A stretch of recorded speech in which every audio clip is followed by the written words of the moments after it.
Angel Island has got to be, without a doubt, the most intriguing and mysterious landmark in the entire Sonic franchise.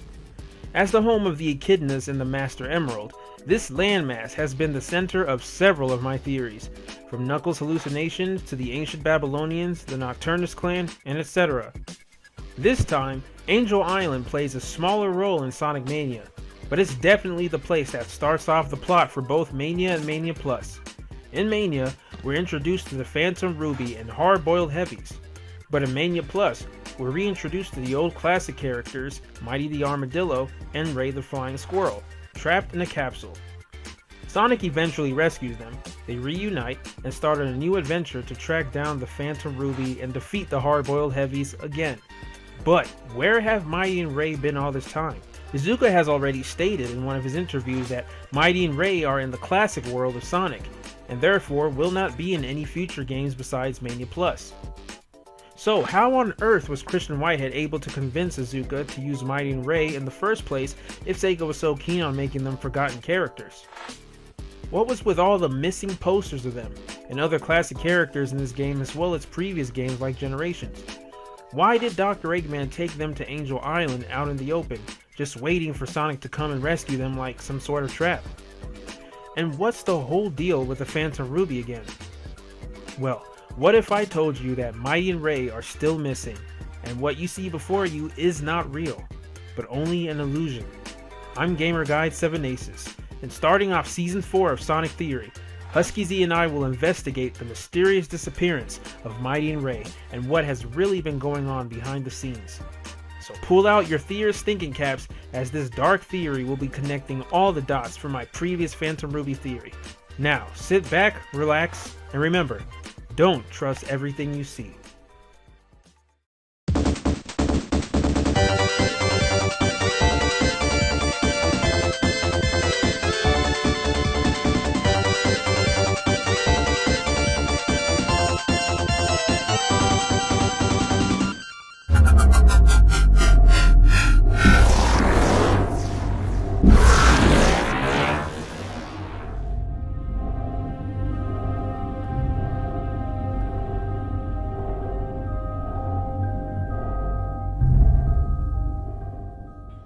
We are proud to announce the first playable character, Mighty the Armadillo. All right. And our second playable character, Ray the Flying Squirrel. All right, good. I remember that day when Sega announced that Mighty and Ray were coming to Sonic Mania Plus after over 20 years of being absent. It gave us so much promise of what would come in the future for Sonic, and Mighty's inclusion in the game also reminded me of an idea I once had with HuskyZ years ago of an Epic Mickey type of Sonic game. Right, Husky? HuskyZ? You there? Oh, my bad. I thought I wasn't gonna be in this video. Well, you're in it now, so, whenever you're ready. Oh, okay, no worries. Anyway, GamerGuy and I had an idea several years ago, where Sega would make a video game similar to Epic Mickey, where Mighty would be in a play similar to the Land of the Forgotten, like Oswald the Lucky Rabbit. And him and Sonic would go on several adventures throughout the game, but in the end, Mighty would have returned to the Forgotten Land so he wouldn't interfere with Sonic's destiny, since, he's basically prototype Sonic. Yeah, about that. It was believed that Mighty the Armadillo is a prototype of Sonic. Before Sonic was introduced, he was considered by Sega to be made into either a hedgehog or an armadillo, due to both species having the ability to roll into balls. Due to this, some believe that Mighty is the prototype of Sonic, or was evolved from the armadillo concept. Nevertheless, I'm sure you guys are wondering how Mighty and Ray are fake illusions in Sonic Mania. That's right, and we'll get to all that and more. But first, here's a sponsored video from Sonic Amino. When it comes to online communities, Amino has this in spades. They have a community for every single fandom as they share their passions and interests from around the world. From Pokemon to Zelda to Harry Potter and Marvel, etc. One of the most popular Aminos is of course the Sonic Amino, but not for the wrong reasons. The community here represents a camaraderie that I don't often find on other platforms, and it's great. There's a lot of features on this app too, but one of my favorites has gotta be the Theories tab, where people share their theories on Sonic lore as well as others. Makes you appreciate the theory community even more as people are very passionate about it. Another feature I like is the music tab, where fans post their remixes and compositions. I think this is very underrated, as a lot of fans make some great music that can even put them on the map. After all, that's how T-Lopes started before he got hired by Sega to compose the music for Sonic Mania. And being a musician myself, this is where the great hidden talents lie. If you want to explore more on this app, join me and click the link below to download Sonic Amino, and you can find me at GamerGuide7Aces. And be sure to tell me what you thought about the Mighty and Ray theory. So without further ado, let's dive back into this. Well, welcome back everybody. Okay, let's dive into this theory. The truth is, Sonic Mania is one big virtual reality for Sonic and his friends, and Dr. Eggman's been playing mind games with him throughout the entirety of the game. Now before I explain, let me clarify the difference between virtual reality and illusions. Sonic forces play more into the whole virtual reality mechanic with the Phantom Ruby. And although the game may depict Infinite's virtual reality as a dark red voice, it's still considered an illusion. In episode Shadow, Infinite messes with Shadow's head and transports him to Green Hill Zone, which was clearly a virtual reality, an illusion, because Shadow wasn't really in Green Hill Zone.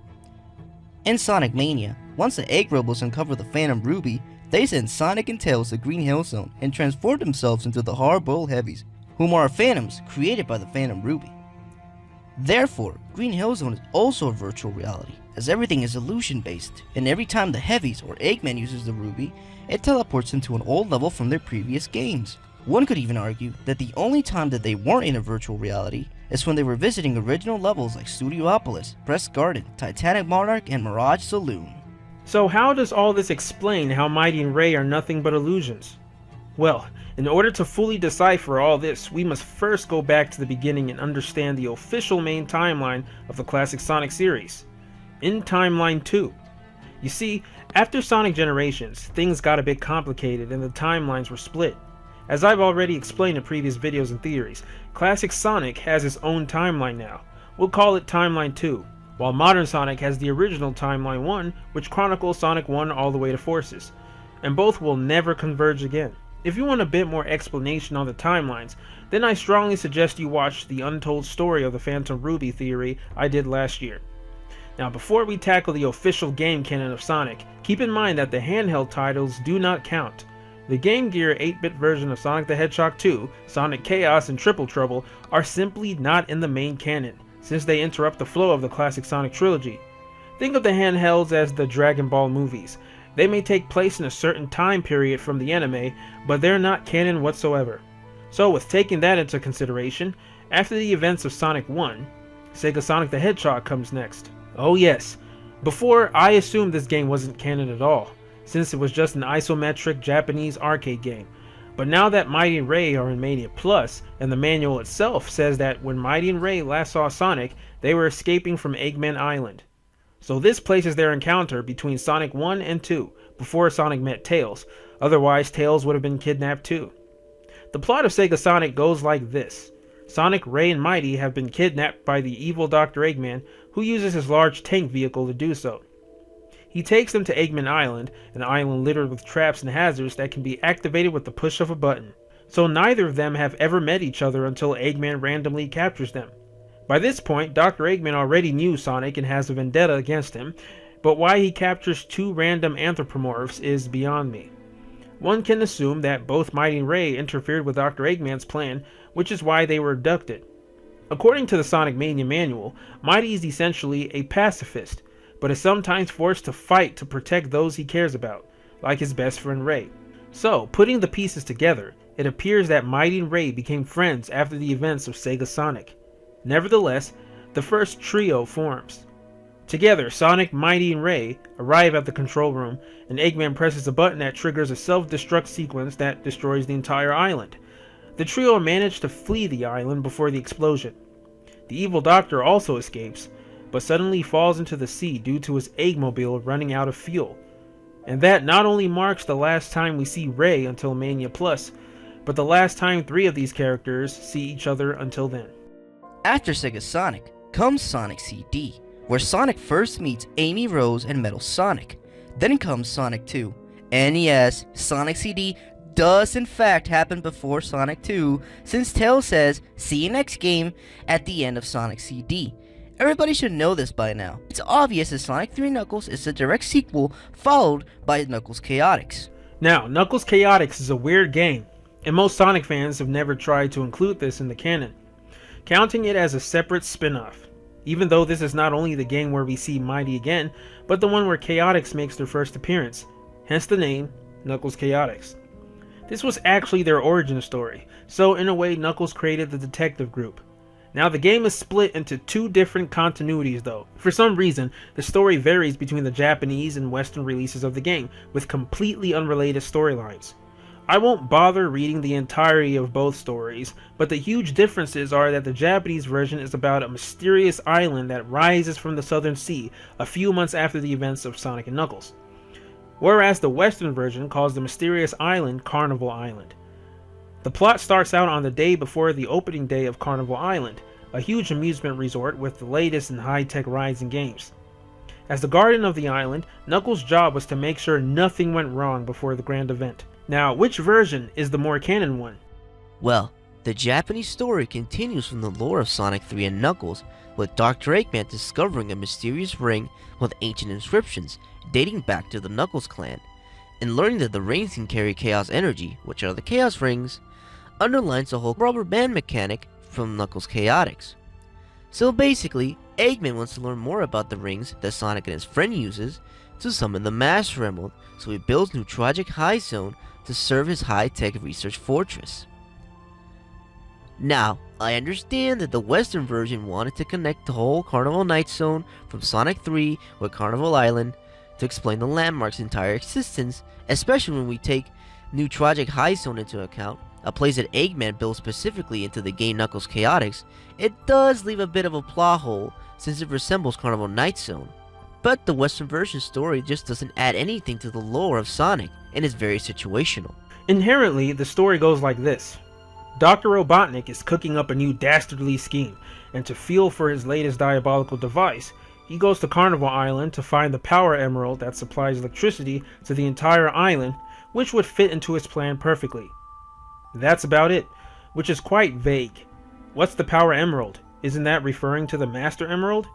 I'm not going to dwell on how lacking the Western story is, but it's obvious that the West doesn't care much about Sonic lore as much as the Japanese did back then when publishing these games. So I'm going to go with the Japanese version being canon, especially for the fact that Mighty, Espio, Vector, and Charmy all arrive at the mysterious floating island for different reasons and end up being captured and placed in the Combi Catcher machine by Eggman and Metal Sonic. In the Western version, they're all already on the island and are Knuckles' friends, so Robotnik just freezes them in the Combi Catcher to stop them from interfering with his plans.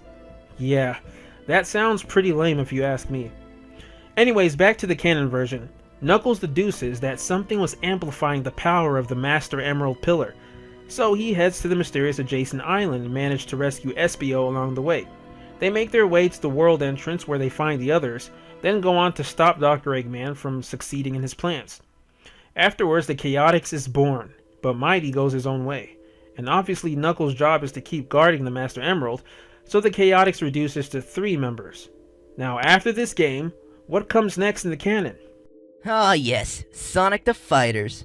Now I know what you may be thinking, what? This game doesn't even have a story, but in fact it does. I won't read the whole story since it veers off the topic, but you guys should give it a read over at Sonic Retro or somewhere else. Nevertheless, this is the game that introduced the hooligans, Fang, Bean, and Bark, and their presence is pretty important to this theory. Sonic the Fighters and Sega Sonic both started out as arcade games, so if Sega Sonic is canon according to Mania, then Sonic the Fighters should be canon as well. Now, after that, and a couple more minor adventures that aren't that important for this video, the next major Sonic game in the timeline comes, and that is Sonic Generations. Okay, now, this is when the timeline officially splits for classic and modern Sonic. And since I've already explained this multiple times in previous videos and theories, there's no need to reiterate it here. After that game's events, we now have 2 timelines. Timeline 1 for modern Sonic, who goes on his other adventures prior to Forces, and Timeline 2, which is classic Sonic.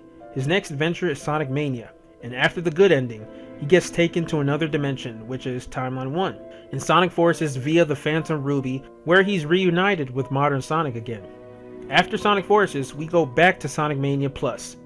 Now, before I continue, it was speculated amongst many fans, myself included, that Mania Plus may have retconned Forces because the good ending of Mania flows so perfectly with the beginning of the Encore mode in Mania Plus. Well, this has been proven false, as the official game manual of Mania Plus states that Sonic finally returns to Angel Island from another dimension after defeating Dr. Eggman as part of the Resistance. And no, Sonic Mania Adventures is not canon in any way with this game. I don't know why some people assume that because it has Mania in the title. Aaron Webber confirmed that the cartoon is its own thing, and because the show was so enjoyable, many people thought it was connected after Forces. But we must realize that besides the Sonic Boom franchise, the TV shows have never been canon with the video games. Anyway, the story continues as Sonic attempts to retrieve the Phantom Ruby. He sees two figures captured in a trap box. They are none other than Mighty and Ray, two friends who had joined Sonic on a previous adventure. So with no time to spare, Sonic takes off once again in search of the Phantom Ruby. And this time he's not alone. He has dependable friends to help him along the way. Or does he? There is no doubt in my mind that Mighty and Ray were never there on Angel Island to begin with, and are still missing. Now I'm sure some of you think I'm referring to Sonic Generations and the missing posters of Mighty, Ray, and the Hooligans, but actually, I'm not. I've already stated that there's two timelines going on now, so everything in Timeline 2 for Classic Sonic will be brand new experiences that Timeline 1 Sonic never had in his past. Dr. Eggman could have found Mighty and Ray and placed him on Angel Island in that capsule, right? After all, at Mirage Saloon, the only missing posters we see are from the Hooligans. So that debunks our whole theory, right? Right? Wrong. Don't believe everything you see. Remember, in Sonic Forces, Eggman and Infinite were using the Phantom Ruby to create all those virtual copies of Shadow, Chaos, Metal Sonic, and Savok? Well, who's to say that Classic Eggman didn't learn how to do the same thing? He did make virtual copies of Team Hooligan and Mirage Saloon with the help of Heavy Magician, and when Sonic rescues Mighty or Ray, the same thing happens too with the Egg Robo. Depending on who you choose, be it Mighty or Ray, the other character will appear as an illusion and then transform into the Heavy Magician, who was disguised as them. As Sonic continues with his illusionary friends, he's going through the same events over and over again, with minor alterations, the biggest one being Mirage Saloon.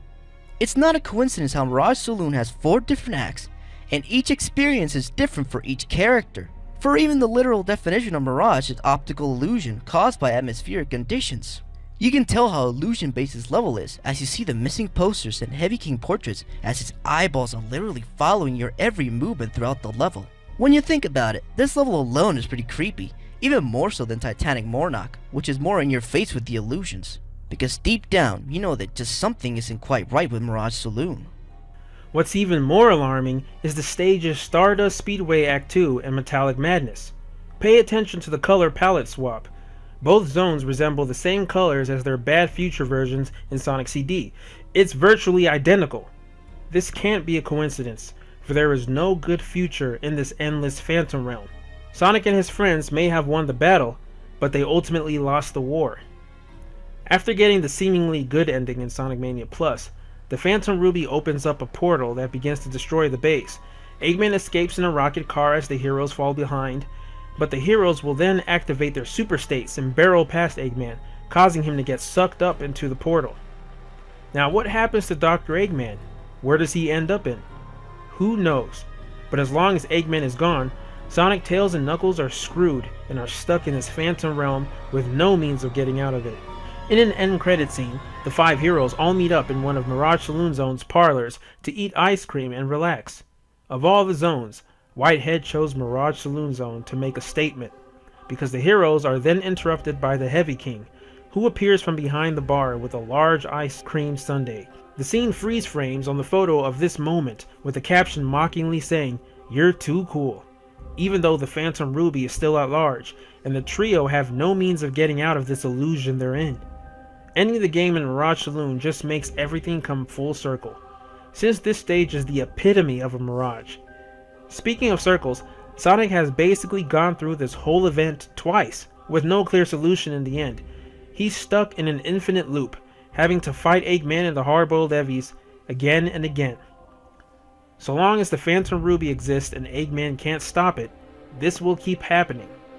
In one of my old theories, where I was speculating Sonic Forces and said that Sonic is stuck in a time loop paradox, I never knew that 2 years later I'd be unintentionally correct. Because a time loop paradox means reliving the same events but with different outcomes or situations, and that's what Sonic is stuck in.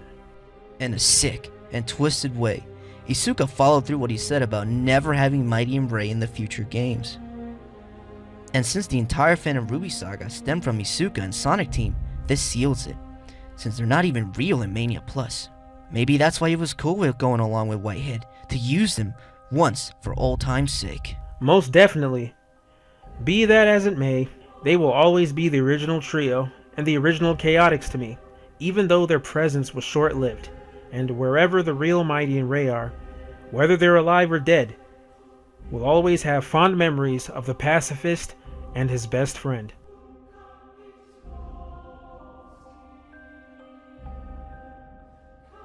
Anyway, that wraps it up for this Sonic theory. Really enjoyed covering this one with you, Gamer Guide. Wait, what are you talking about? I mean this theory we just did. You mean the theory you did? I was never here. Huh? What are you talking about? Remember, don't believe everything you see. Gamer? You there? Hello? Oh!